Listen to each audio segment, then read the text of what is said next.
Hi, and welcome to English-Fabule. Are you learning English? Great. Let's learn English with a very interesting story. Don't forget to subscribe, like, and comment. Let's get started. On October 2025, something important happened. In Washington, D.C., the leader of the United States, President Donald Trump, met with the leader of Australia, Prime Minister Anthony Albanese. This meeting was very special. They talked about important materials called critical minerals and rare earth elements. The two leaders announced a big agreement. It was an $8.5 billion deal. This deal is about getting these special minerals. It is the biggest agreement of its kind in many years. It shows a new way for countries like the US and Australia to get these materials safely. These minerals are needed for many things. They are important for defense, for new technology, and for clean energy. This agreement came at an important time. Just before, another country, China, made new rules about selling some of these rare earth elements. China has had a lot of control over these minerals for a long time. This control lets China have a lot of power. The world needs these minerals for many things we use every day. They are in smartphones, computers, and electric cars. They are also in military equipment, like jet planes and missile systems. The deal between the US and Australia is a response to China's big power. It shows a global struggle for important resources. The United States and Australia want to make sure they can get these materials without problems. They want to change how the world gets its most important materials. They want to make sure the supply of these minerals is safe for the future. This agreement promises to begin a big change in how these materials are found, processed, and used around the world. It is a step to make sure these key materials are available for everyone who needs them. 2. The new plan. The new agreement between the United States and Australia has many important parts. It is more than just a trade deal. This plan will help both countries build up their abilities in mining, processing, and making essential materials. The two governments will invest a lot of money. Together, they promised over $3 billion for critical mineral projects in the first 6 months. Each country will give at least $1 billion to start new mining and processing work immediately. The White House believes these investments will open up many projects. These hold resources estimated to be worth $53 billion. Also, the Export-Import Bank of the United States, EXIM, offered over $2.2 billion in financing to Australian companies, which could lead to $5 billion more in total investment. Two important projects will receive immediate funding. One is a new factory in Western Australia to process gallium. Both the U.S. and Australian governments will invest. The U.S. Department of Defense will help fund it. Gallium is very important for advanced radar systems and new communication technology. The second project is the Arafura Nolans rare earth mine in Australia's Northern Territory. The Australian government will put $100 million into this. This mine will produce key rare earth elements like neodymium and praseodymium. These are vital for electric vehicle motors and defense. A very important part of the plan is to protect prices. The agreement will set a minimum price for critical minerals. This helps new mining companies compete fairly. In the past, other countries often made prices very low, stopping new businesses from growing. Kevin Hassett, director of the White House National Economic Council, said this would help make the market safer. It will protect against rare earth extortion from other nations. Finally, the plan aims to make it faster to get permits for new mines and processing factories. Normally, getting approvals can take 7 to 10 years. The United States and Australia want to speed up this long process. This will help new projects start producing these important minerals sooner. This new plan is a big step to make sure both countries have the materials they need. 3. What are these minerals? Rare earth elements are a special group of 17 metallic elements. They have unique properties that make them vital for many modern technologies. These include 15 elements called lanthanides, plus scandium and yttrium. Despite their name, these elements are not truly rare to find in the Earth's crust. For example, cerium, one common rare earth, is as abundant as copper. However, finding them is one thing. Getting them ready to use is another. Extracting and separating these minerals is very difficult and can be a dirty process. This is because they have very similar chemical properties. Mines produce a mixed concentrate of these elements, which is not useful on its own. To separate them, workers use strong acids and high temperatures, sometimes 500 to 600 degrees Celsius. This process needs many steps and a lot of energy. It can also create toxic waste, which is a big challenge for the environment. These minerals play a vital role in technologies people use every day. Your smartphone has tiny amounts of rare earths in its speakers, camera, and vibration system. A laptop computer also uses them. Electric cars need them for their powerful motors. Large wind turbines, which make clean energy, use rare earth magnets in their generators. Rare earth elements are also very important for advanced military equipment. They help make jet fighters like the F-35 and missile systems work at their best.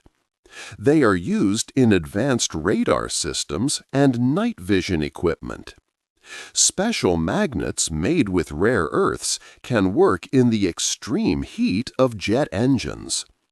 Without these unique minerals, many of today's most important technologies, both for daily life and national defense, would not be possible.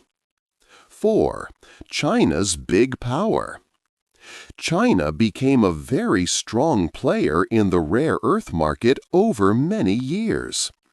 In the 1980s, a Chinese leader named Deng Xiaoping said, "The Middle East has oil, China has rare earths."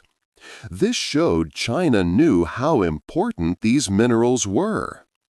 China has a lot of rare earth deposits, about 44 to 48% of the world's total.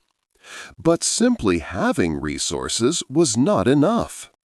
The United States was actually the biggest producer of rare earths until the 1990s. China made special choices to gain control. The Chinese government gave a lot of money to its rare earth mining and processing companies. This helped allow Chinese companies to sell rare earths at very low prices, much cheaper than other countries. Because of this, mines in places like the United States and Australia could not make enough money and had to close. For example, the Mountain Pass mine in California closed in 2002. It could not compete with China's low prices and the costs of following environmental rules. China also accepted a high cost for the environment and people's health. Getting rare earths from the ground and cleaning them creates dangerous waste. This waste can have toxic materials like thorium and uranium. For every 1 ton of rare earth taken from the ground, up to 2,000 tons of toxic waste can be created. China's factories often did not have strict environmental rules. This kept their costs very low, which was hard for Western countries to match. China then started to use its power in rare earths as a political tool. In 2010, China stopped sending rare earths to Japan during an argument over some islands. The prices of these minerals quickly went up more than 10 times. This showed the world that China was ready to use its control over rare earths as a weapon. More recently, in April 2025, China again put limits on sending out 7 rare earth elements. This was after the United States put new taxes on Chinese goods. Then, in October 2025, China made these controls even stronger. It added 12 rare earth elements to the list. China also said that its rules would apply to products made anywhere if they used even a small amount of Chinese materials or technology. This was the strongest move yet, showing China's firm control over these important minerals. 5. Why America and Australia made a deal. America and Australia signed their big deal for very important reasons. The United States needed to make sure it could always get special minerals. These minerals are vital for its military, advanced technology, and new clean energy. China controls a very large part of the world's supply of rare earth elements. This made America worried. What if China stopped sending these key materials? This could greatly harm America's defense and technology industries. Many critical things, like parts for jet fighters and advanced radar systems, rely on these minerals. President Donald Trump clearly stated that America and its allies would not be told what to do by others. The deal was a way to make America's supply chain safer from outside control. Australia was a perfect partner for America. Australia is rich in many critical minerals, holding some of the world's largest amounts of these materials. However, Australia has a problem. It used to send most of its raw minerals to China for processing. For example, almost 90% of Australia's lithium was processed in China. This meant Australia was dependent on China to turn its valuable raw materials into usable products. The New Deal changes this. It gives Australia a big chance to process its own minerals right there at home. This will create many new jobs and help Australia's economy grow stronger. It also helps Australia become a reliable supplier of critical minerals for countries like the U.S., reducing dependence on China. But for Australia, this deal is a difficult balancing act. Australia is a close security friend with the United States. They work together on important defense projects like the AUKUS agreement for new nuclear submarines. At the same time, China is Australia's biggest trading partner. China buys about 30% of all Australian goods each year, which is a lot of money for Australia. Prime Minister Anthony Albanese must manage this carefully. The deal shows America that Australia is a very important friend and partner in security. But Australia also needs to keep its strong trade ties with China. If China gets too upset about Australia's closer ties with America, it could hurt Australian businesses. In the past, China has stopped buying Australian products like wine and barley when diplomatic problems happened. This deal is a big step for both nations. It aims to make sure they have the minerals they need for a secure and modern future. 6. A hard business. The business of critical minerals is very difficult.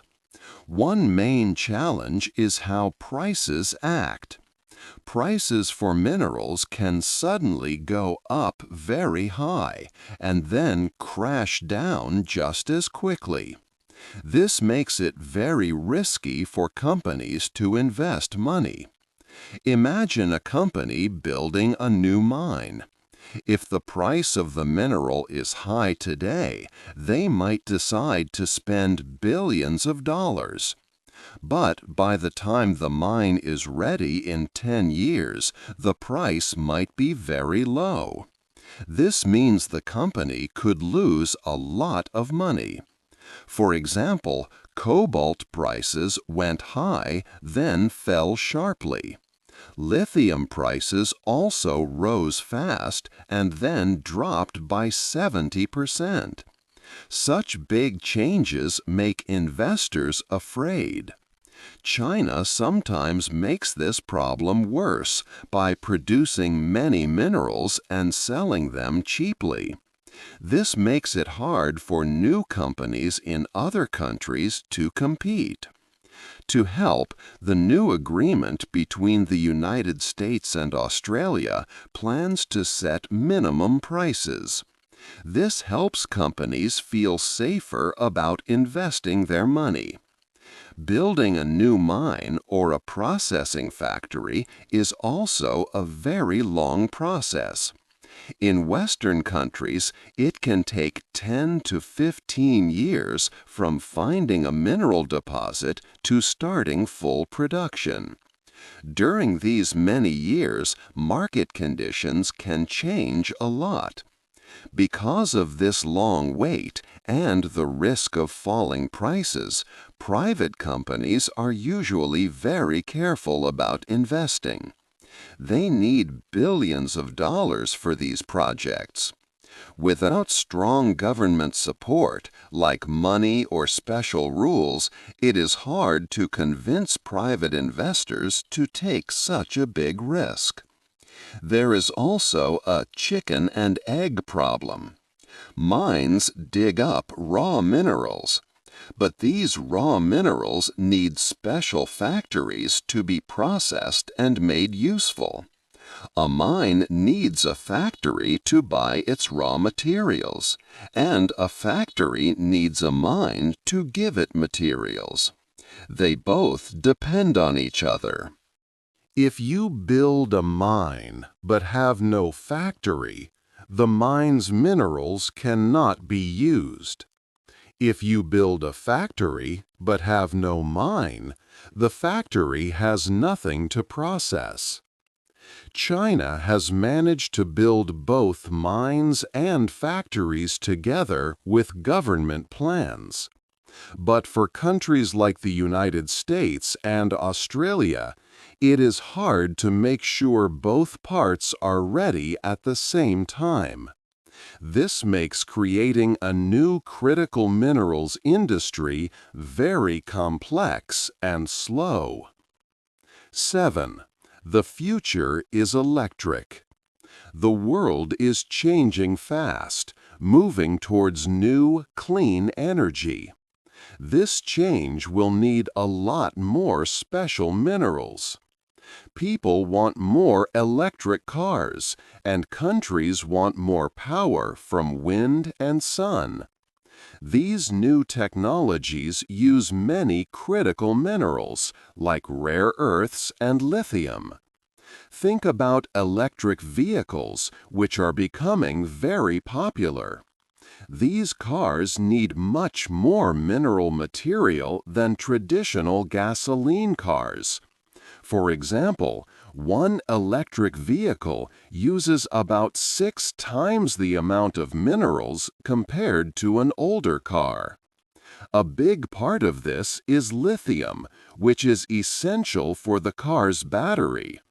Without enough lithium, we cannot make enough batteries to power all these new cars. Electric car motors also rely on strong magnets made from rare earth elements like neodymium and praseodymium. These magnets help the motors work efficiently and powerfully. Beyond cars, the push for clean electricity also drives mineral demand. Large wind turbines, especially those in the sea, also use significant amounts of rare earth magnets.